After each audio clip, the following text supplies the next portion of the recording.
रामकृष्ण हरी. कटेवरी हात विटेवरी उभा तोच जगाचा पोशिंदा.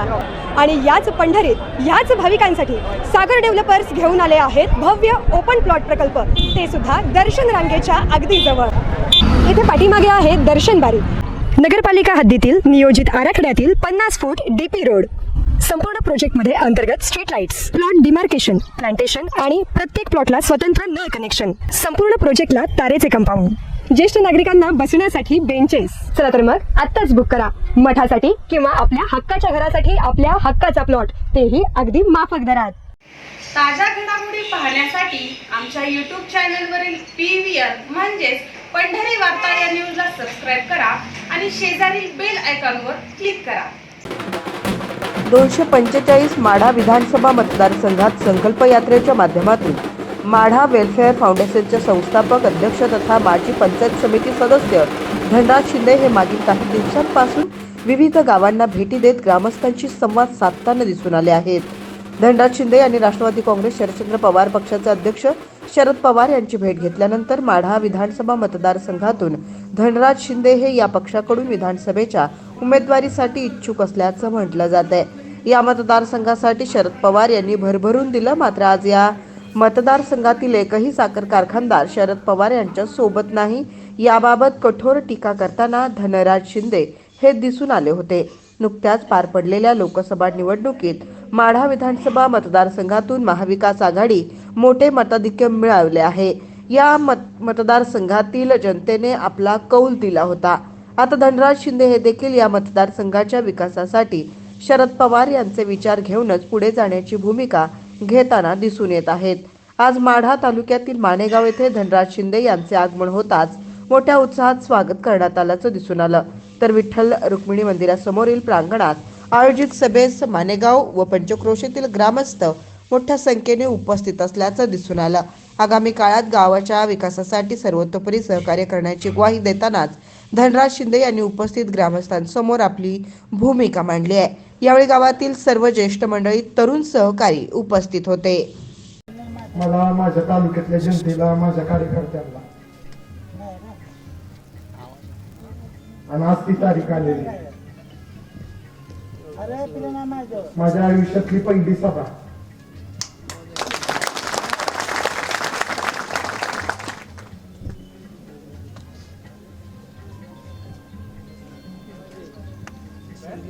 मनामध्ये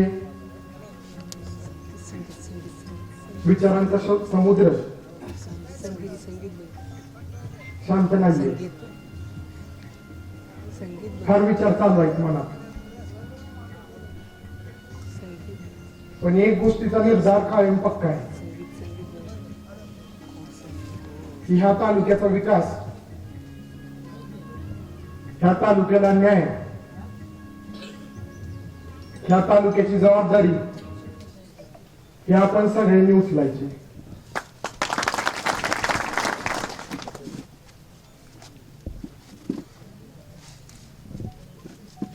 आणि हे सगळं करायसाठी म्हणून मी हा गोंधळ मांडलाय.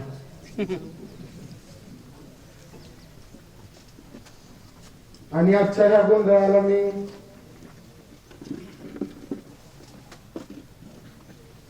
रांजणीच्या देवाला बोलवतो, रुईच्या मसोबाला बोलवतो. ह्या गोंधळाला मी शिराळच्या शनीला बोलवतो, अकोल्याच्या गणपतीला बोलवतो, नारायण चिंचोलीच्या विष्णूला बोलवतो, कनकंबा देवीला बोलवतो,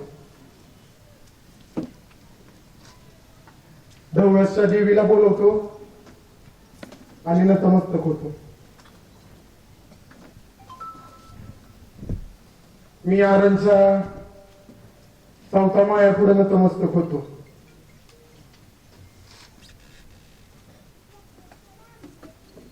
कुर्मदासा पुढे नतमस्तक होतो. परिचेवाडीच्या पीरा पुढे नतमस्तक होतो. माडेश्वरी देवीला बोलवतो ह्या गोंधळाला आणि नतमस्तक होतो. माड्यातल्या विठ्ठलाला बोलवतो आणि नतमस्तक होतो.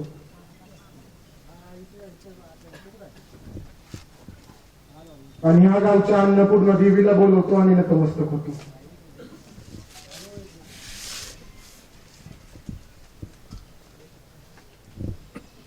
आजचा हा दिवस हा माझ्यासाठी, माझ्या तालुक्यासाठी फार महत्वाचा दिवस आहे.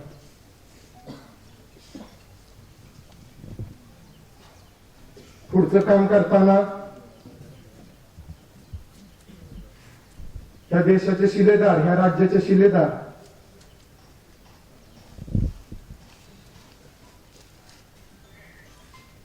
छत्रपती संभाजी महाराज, छत्रपती शिवाजी महाराज त्यांना मानाचा मुजरा करतो. शाहू फुले आंबेडकरांना विनम्र अभिवादन करतो. राज्यात जेवढे थोर विचारवंत होऊन गेले त्या सगळ्यांना मी अभिवादन करतो. 26/11 शहीद झालेल्या राहुल शिंदेला देखील श्रद्धांजली अर्पण करतो.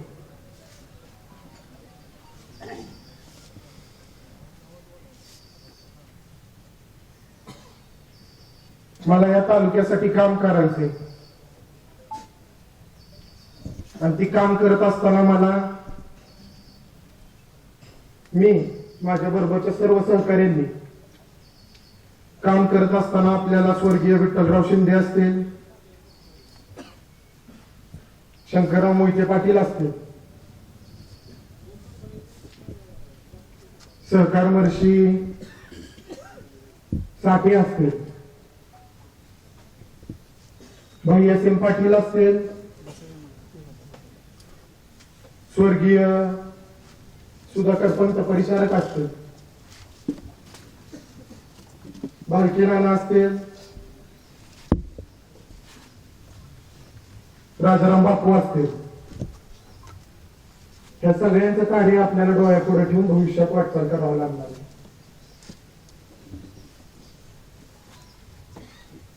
या तालुक्याचं मला एक गोंडस रूप आणायचंय. आता बरीच जण बाहेर गावून आले. मी कधीच म्हणणार नाही की माझ्यासाठी 42 गावं वेगळी, 14 गावं वेगळी, हे माझ्यासाठी हे राजकारण कधीच मी करत नाही. माझ्यासाठी हा सगळा तालुका माढा तालुका आहे. मी कधीच म्हणणार नाही की 42 वेगळी, ती 14 वेगळी, ती ही माढा वेगळा आहे. माझ्यासाठी हा सगळा तालुका एकच माढा तालुका म्हणून असणार आहे.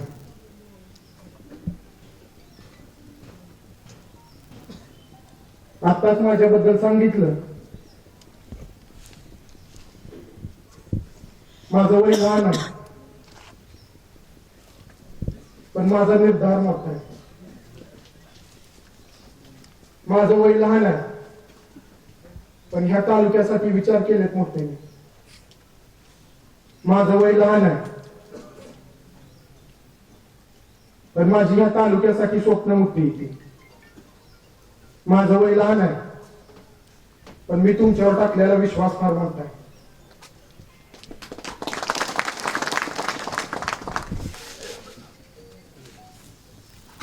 माझ्या ह्या भूमिकेमुळं, मी उचललेल्या ह्या मोठ्या पावलामुळं तालुक्यामध्ये लोकशाही टिकेल, तालुक्यामध्ये अहंकार संपेल. मी टाकलेल्या ह्या पावलामुळं कार्यकर्त्याला न्याय मिळेल, कार्यकर्त्याला पर्याय मिळेल.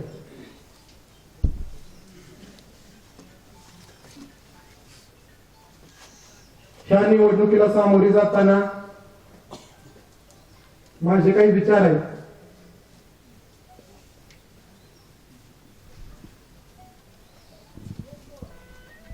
आणि ते काय कोणावर टीका म्हणून मी म्हणत नाहीये, तर एकंदरीत ह्या राज्याचं झालेलं, ह्या देशाचं, ह्या पश्चिम महाराष्ट्रातलं झालेलं राजकारणाचं सांगतो.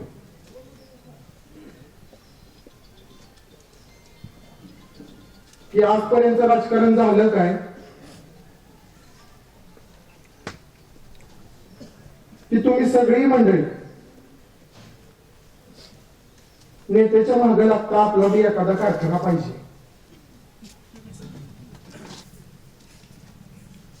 सगळ्याच असंच झालंय की सगळ्यांच्या मागे कार्यकर्ता कधी ना कधी लागतो की आपला बी एखादा कारखाना हवा.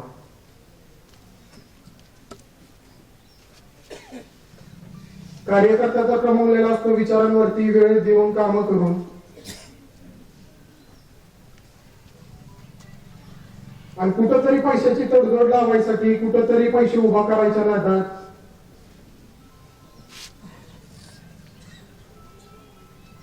त्या नेत्याला त्याची विचारसरणी घाण ठेवावी लागते.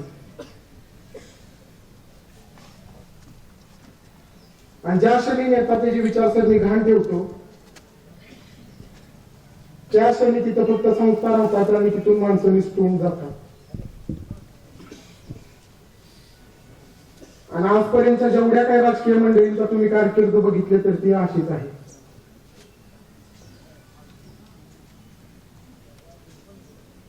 भालकेनानांनी, स्वर्गीय भालकेनानांनी फडणवीसला अडवलं एक मराठा लाख मराठाच्या मोर्चात. नाना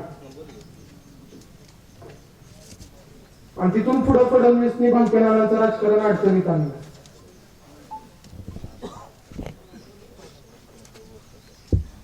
जर कारखाना नसता तर नानांचं राजकारण नीट चाललं असतं.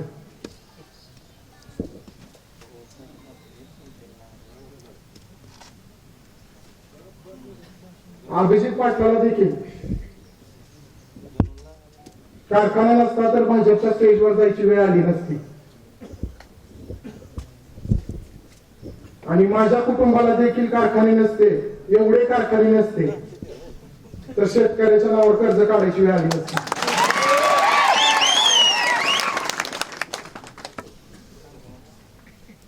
तर ह्या सगळ्याची जर मूळ कुठे बघितलं तर ती आहे की कारखानदारी.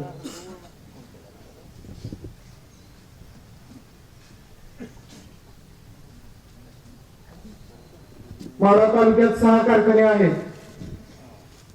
किती? 6. आणि त्या 6 कारखान्यांपैकी हे कोणाचे नाव आहे?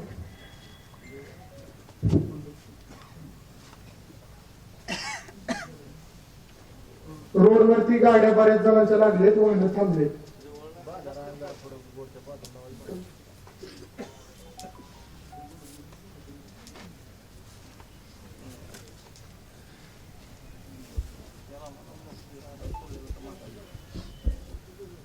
माढा तालुक्यात 6 कारखाने आहेत. आणि त्या 6 कारखान्यांपैकी एकही कारखानदार साहेबाबरोबर नाही. विचार करण्यासारखी गोष्ट आहे. किती कारखाने?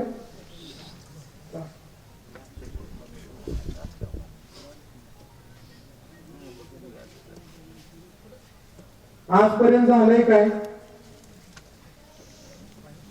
की कारखानदार काम करत नाही. का तर ऊस नेतोय की, आणि काम करणाऱ्याला तुम्ही मत देत नव्हता का तर ऊस नेत नाही की. हे आजपर्यंत झालेलं राजकारण, हे आजपर्यंत झालेलं राजकारण होत.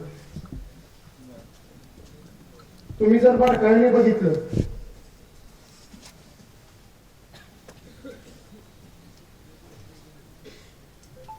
जर कारखानदार ऊसाचा दर जाहीर करून मत घेत असतील तर उद्या आडतवाल्यांनी का म्हणून आम्हाला बी मत द्या. बरोबर आहे का? तर उद्या आडतवाल्यांनी का म्हणून आम्हाला बी मत द्या.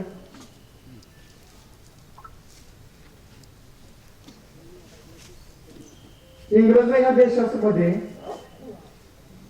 मला फार साम्य दिसतं बरं का इंग्रजांमध्ये, ह्या सगळ्या सिस्टीम मध्ये. पण ह्यांना नुसती ऊसावरती मतं पाहिजेत, ह्यांना द्राक्ष बागायतदाराकडनं मतं नकोय,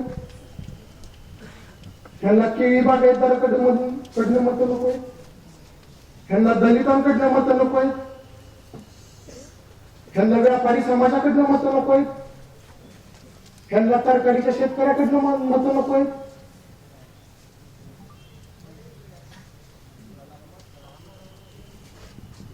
मला यांच्या पूर्ण साखळीमध्ये फार साम्य दिसत इंग्रजांमध्ये आणि ह्यांच्यामध्ये. ते कसं सांगतो ऐकून घ्या बारकाव्याने. इंग्रज या देशामध्ये कशासाठी आलती?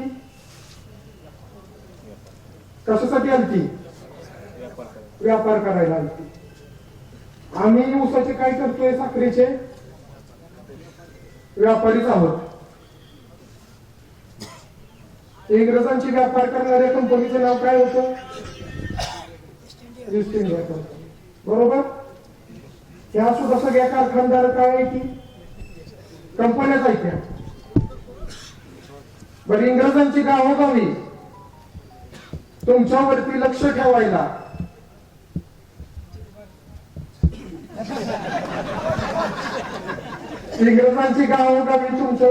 ठेवायला सावकार होती, इनामदार होती, जहागीरदार होती. बरोबर. आताही तुमच्यावर लक्ष ठेवायला चिडबाय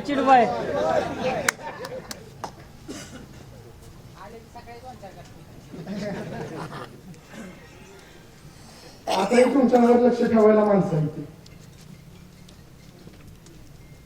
इंग्रजांची त्यांच्या सैन्यामध्ये,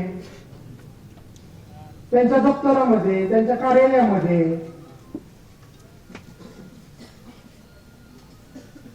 80% भारतीयच होती. 20% फक्त गोरी लोक आली. तशी ह्यांच्याही कार्यालयामध्ये, दप्तरामध्ये काम करणारी संधी माझीच आहे ती. काम करणारी संधी माझीच आहे ती. पण नाही इलाज म्हणून गुंतले ती.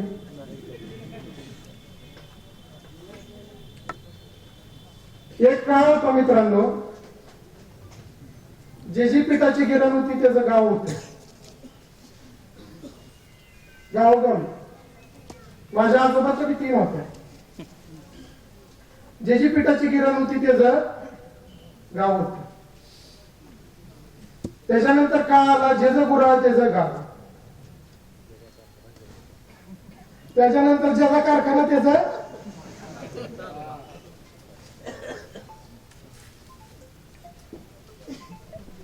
पण आता काळ बदलला.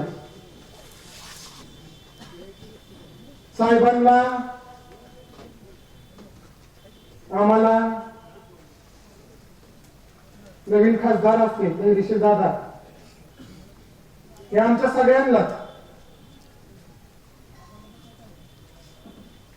जिल्ह्यामध्ये नवीन परिवर्तन घडवायचंय.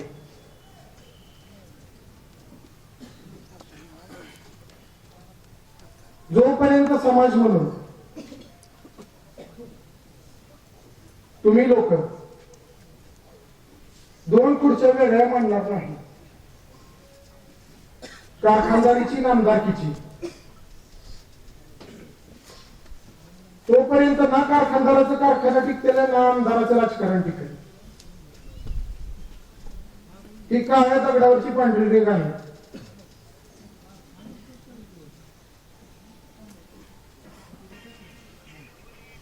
आपल्याला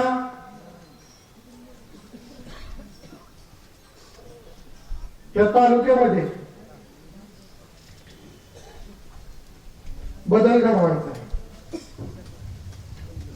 मी काय आकडेवारी आणली?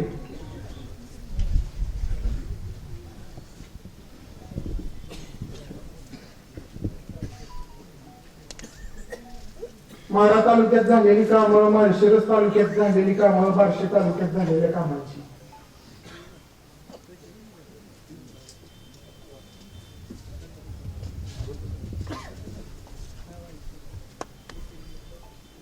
माझी ही माहिती तुम्हाला जी देतोय ती कोणी टीका म्हणून समजू नका.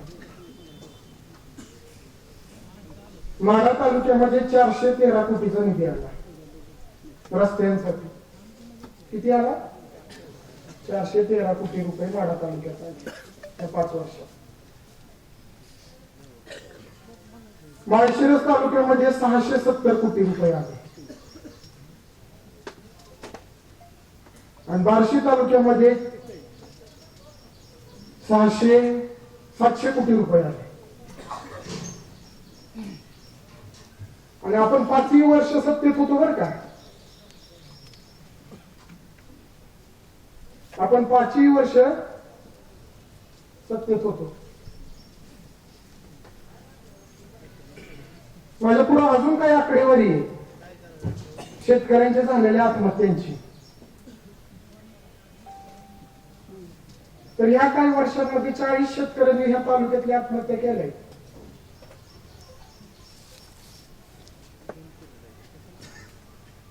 ही विचार करण्यासारखी गोष्ट आहे.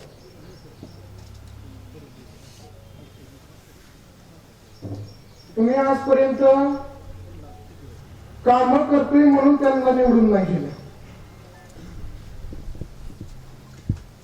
तुम्ही त्यांना निवडून दिलंय का तर त्यांच्याकडे कारखान्याचं लायसन आहे.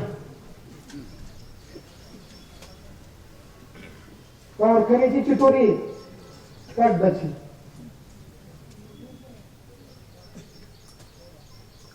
येणाऱ्या काळामध्ये सांगतो तुम्हाला विधानसभेमध्ये तुम्हाला मंडळीला 60% आमदार दिसतील कारखाना विरहित माणसं आणि कारखानदार दिसलेली राजकारण विरहित माणसं. ही ह्या देशाचं ही ह्या राज्याचं भविष्य आहे.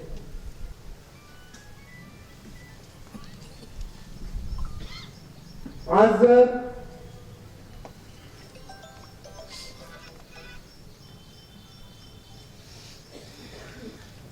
तुम्ही बारकाईने विचार केला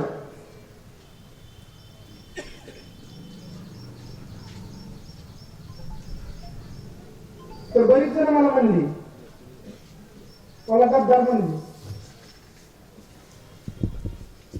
का तर खासदारांना भेटून आलो. बरीच जण म्हणले की हा गद्दार आहे. कदाचित हे विसरून जात आहेत आपला सगळा इतिहास.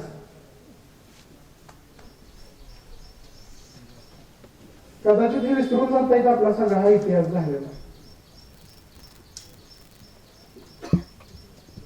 जर मला म्हणजे या तालुक्यात हे जाऊन मान घाण ठेवला, सन्मान घाण ठेवला तिथे जाऊन, कुठं जाऊन अकलूजला. अहो हाच तालुका त्यांना 70,000 निवडून देतोय. मी जाण्याने कसा सन्मान घाण ठेवायचा का? तर माझं वय लहान आहे. ते आपल्या तालुक्याचे खासदार आहे. तिथं जाणं भाग आहे. त्याच्याकडे नाही जायचं, त्याच्याकडे नाही जायचं. बरे फरक एवढाच आहे, मी उघड गेलो, तुम्ही मागच्या दारात जात होता. फरक एवढाच आहे मित्रांनो की मी उघड जातोय, ती मागच्या दारात जाते. तर तुम्हाला अजून जुना इतिहास सांगतो.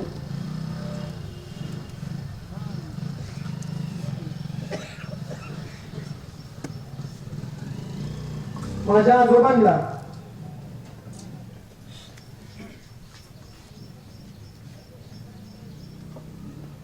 इंदिरा गांधींचं तिकीट मिळत होतं गायवासोचं.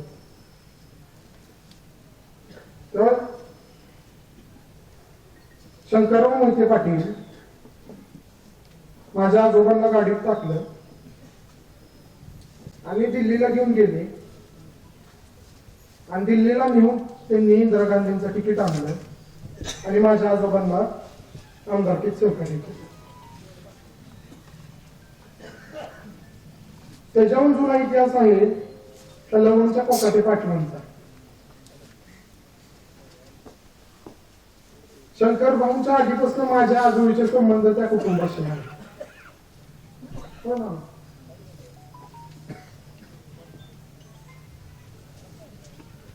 लवणचे कोकाटे पाटील तीच परत काम विजयदादांनी आणि प्रतापसिंह मोहिते पाटलांनी बबनदादांना मदत केली अपक्ष निवडणूक लढवताना.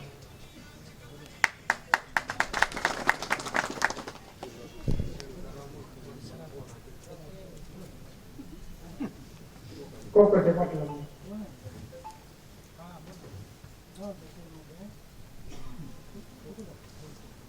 माझ्या आजोबांना मदत झाली. शंकररावला कोकाटे पाटलांची मदत झाली. बबनदादांना अकलूजकरांची मदत झाली. मग मी तिथं वेगळं काय केलंय जाऊन? बरोबर आहे का?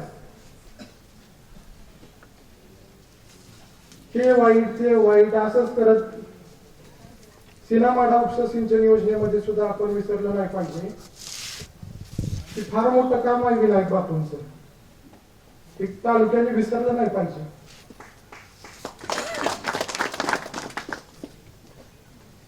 लवणपशी उद्घाटन झालं योजनेच्या पवार साहेबांच्या हस्ते.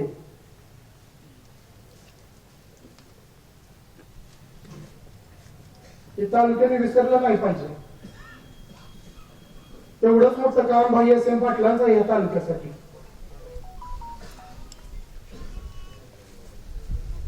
आज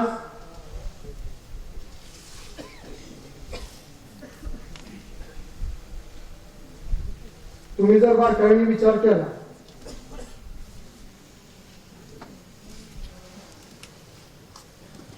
तर मी पवार साहेबांकडे तिकीट मागायला गेलतो. मी मागून आलो. साहेबांनी अजून सांगितलं नाही तिकीट कुणाला देते. मी म्हणणार नाही मला देते म्हणून. साहेब म्हणले नाही तिकीट कुणाला देते. तर आपण गावतो इतके लवकर ठरवत नाही. तर ठरवतो 2 महिन्यापूर्वी. पण एवढं मात्र सांगतो साहेब कुणाला नाही देणार ही मात्र आम्हाला साहेबांनी सांगितलं.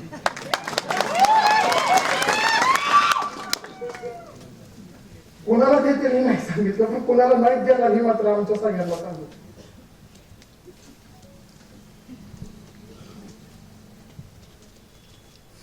आम्हाला बदल घडवायचा ह्या तालुक्यात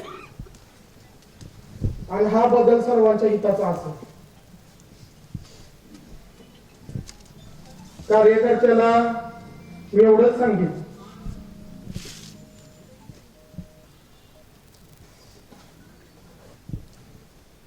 की काही चुका निश्चित झाल्या आमच्या घराकडून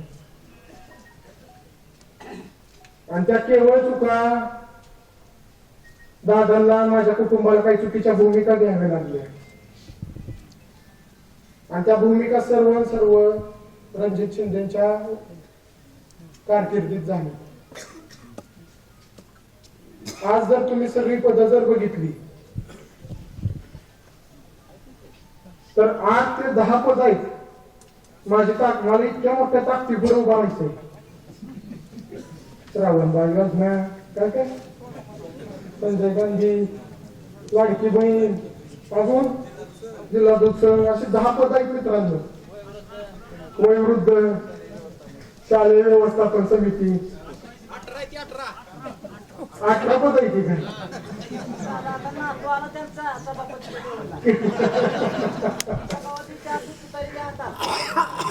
त्यामुळे माझ्या पुढची ताकद फार मोठी.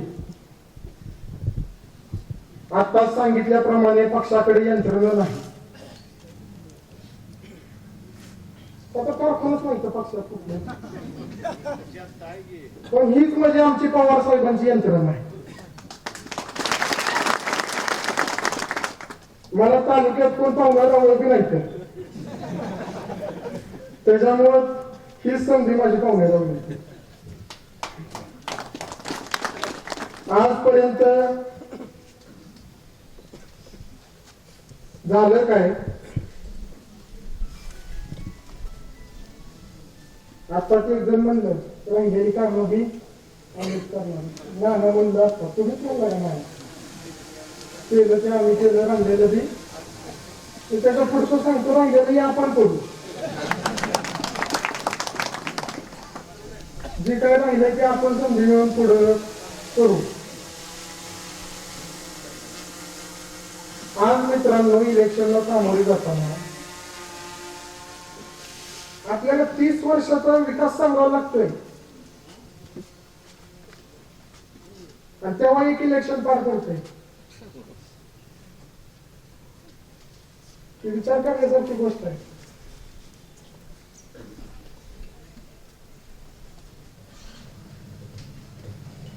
आपल्याला त्या तालुक्यामध्ये बदल घडवायचा आहे आणि ही लढाई आपली सगळ्यांसाठी असणार आहे. त्यानिमित्त बोलण्यासारखं बऱ्याच काही गोष्टी आणि इथून पुढे अजून वारंवार सभा होणार आहेत.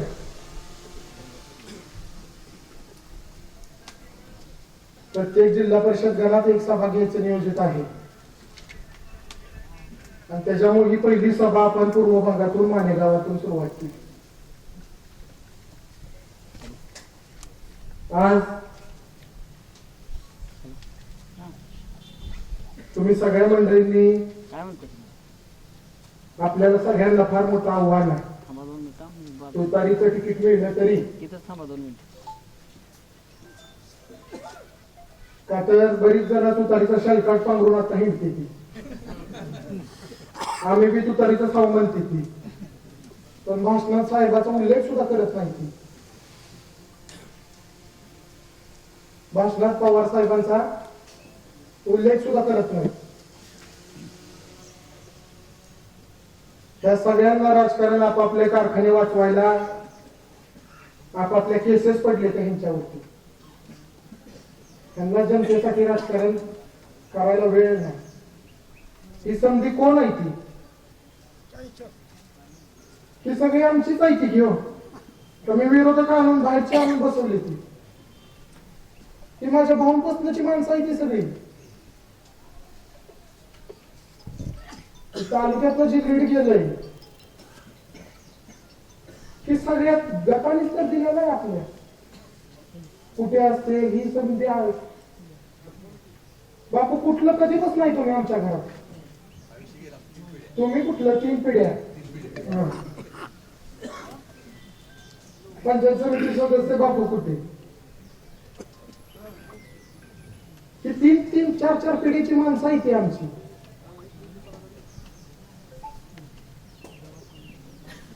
विषय असा झालाय की आपण हाव तिथं पण हीच आपल्याला सोडून गेले ती. आपण सगळे हाय हितच आहे. कोण म्हणणार?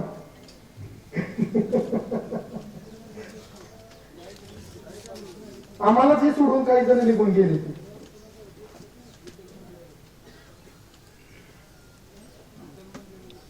आज आमची काही दिवसांपूर्वी माढ्यामध्ये बैठक झाली. त्याचे फोटो तुम्ही बघितले असते.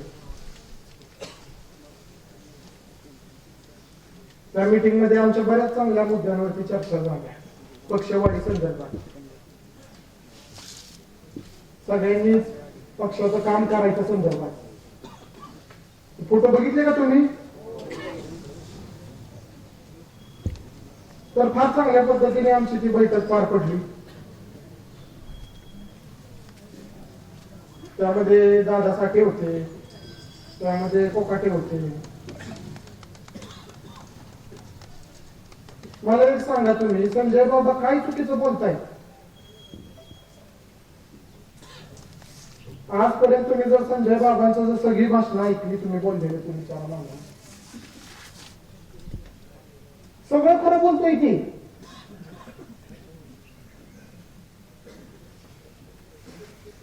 सगळं खरं बोलतोय का? काही चुकत नाहीये. शिवनानाची कुठली भूमिका चुकली? स्वाभिमानी माणसं त्या गटात राहिली नाही. आजपर्यंत तुम्ही बारकाईने जर विचार केला सगळ्यांनी त्या गटाचं झालंय काय? तर तुम्हाला दिसून येईल की द्राक्ष बागायतदार सगळ्या विरोधात गेलाय तालुक्यातला. कापशेवाडीची सभा आठवा गेलता का तुम्ही? बरोबर. द्राक्ष बागायतदार नाना समजा विरोधात आहे.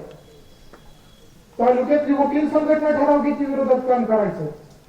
तालुक्यातली शिक्षक सगळी विरोधात काम करतायत.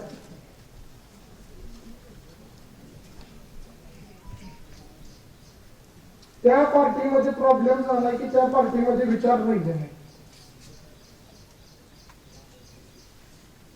ते चुईला कॉलला कुठलाही म्हणतात ना,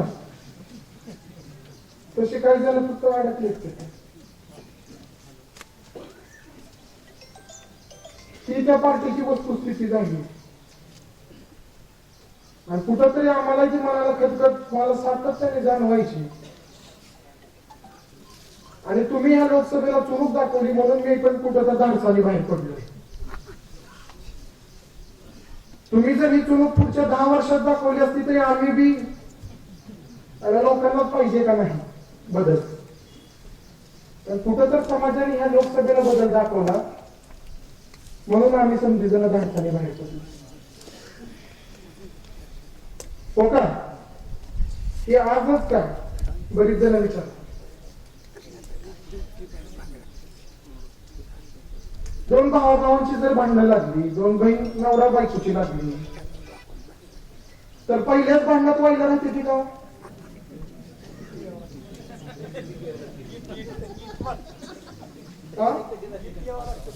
बरोबर आहे का?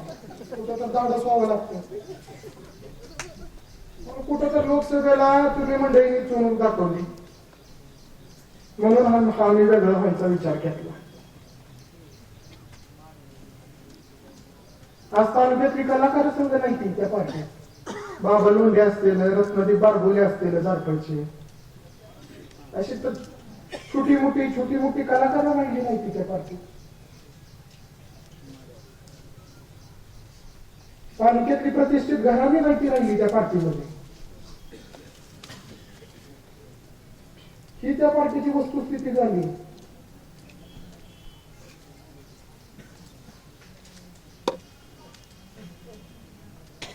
ज्या पवार साहेबांच्या पक्षात आज आम्हाला सर्वात उच्चांक स्थान होतं, आज तिथं आम्हाला वेळा मिळत नाही जायला. आज गेल्या वर्षी तिकीट मिळत नव्हतं आपल्याला. 8वा सावंत सरांकडे गेलतो आपण उमेदवारी मागायसाठी. गेलतो का नव्हतो? आज त्या पार्टीत आपल्याला तिकीट मिळालं. ती चौखड विश्वासार्हता उडलेली दिसून येते तुम्हाला आपल्या घरात.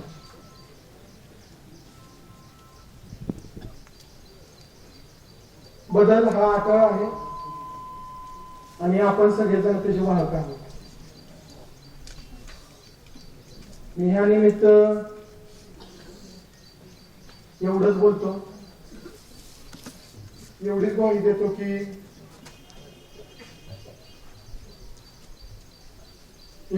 देतो की त्या तालुक्याला तळहाताच्या फोडासारखं सांभाळीन. मला तुमच्या साथीची गरज आहे, मला तुमच्या मार्गदर्शनाची गरज आहे, मला तुमच्या आशीर्वादाची गरज आहे. कोणी भिवू नका, एवढी मोठी इंग्रज निघून गेली. कोणी बेचे कारण नाही ऊसासाठी, इतर अडचणींसाठी. कोणी बेचं कारण नाही. 150 दिवसांहून कमी काळात आले कारखान्यांचे. बोचरे, काळुंगे सारखी मंडळी कारखाने घेत चालली. जे राजकारण विरोधी माणसं आहेत. तुम्हाला कुठेही ऊसाला अडचण येणार नाही येणाऱ्या काळामध्ये. का तर कारखानदारांना आपली गरज आहे, आपल्याला कारखानदारांची फारशी गरज राहिलेली नाही. या निमित्त एवढंच बोलतो. पुढची सभा आमची लवकरच जाहीर होईल. तिथं पाण्याविषयी बोलेल.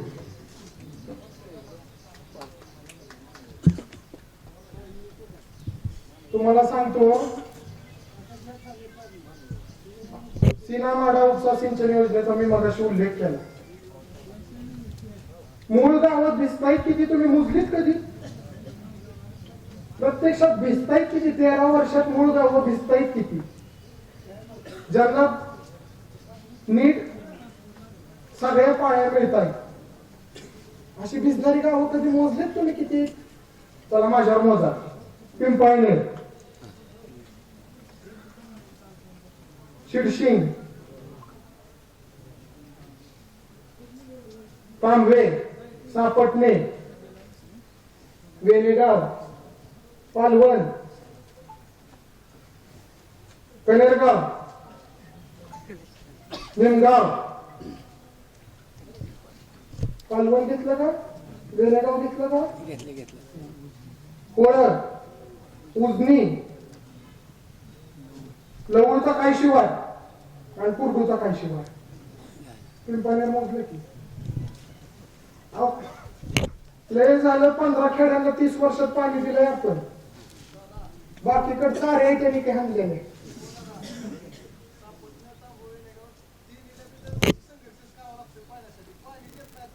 म्हणजे ही भयानक वस्तुस्थिती आहे की मोजून जर गावं काढली सीनामाडावरती तर भिजणारी फक्त 13 ते 15 गाव आहेत आणि त्याचा कालवा महाराष्ट्रभर आहे.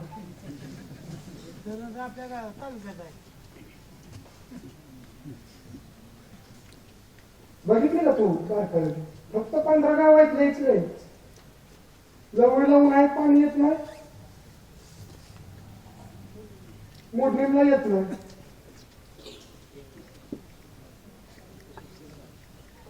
भेंडे काय ती तरी 12 मोजलेली 15 गावं. गावात भेंड घेऊन 15 धरा. तर ही फक्त 15 किडी आहेत ज्यांना पाणी मिळते सीनामी माडावरती. ही भयानक वस्तुस्थिती. अनेक गोष्टी आहेत बोलण्यासारख्या आणि माझ्या ह्या मुद्द्याला कृपया कोणी टीका म्हणून समजू नका. ही वस्तुस्थिती तालुक्याची म्हणतोय, व्यथा मांडतोय, गाथा मांडतोय समजा. जर तुम्हाला ह्या गोष्टी चालत नसतील तर हीच बदललेलं राजकारण असणार आहे का? तर तरुण पोरं राजकारणात आले.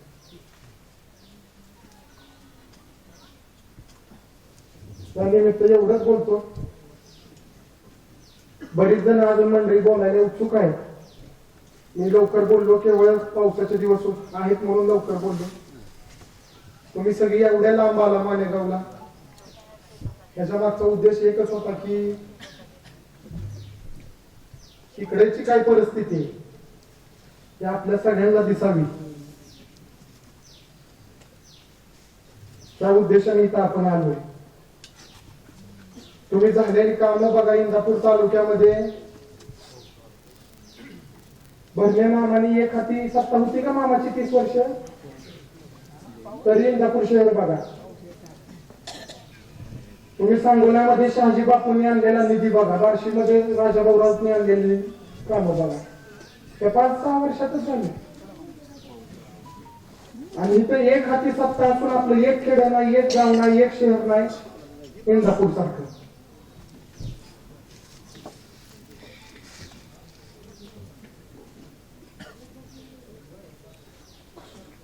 त्यानिमित्त एवढंच बोलतो आणि माझे 2 शब्द मनोगत थांबवतो. आभार.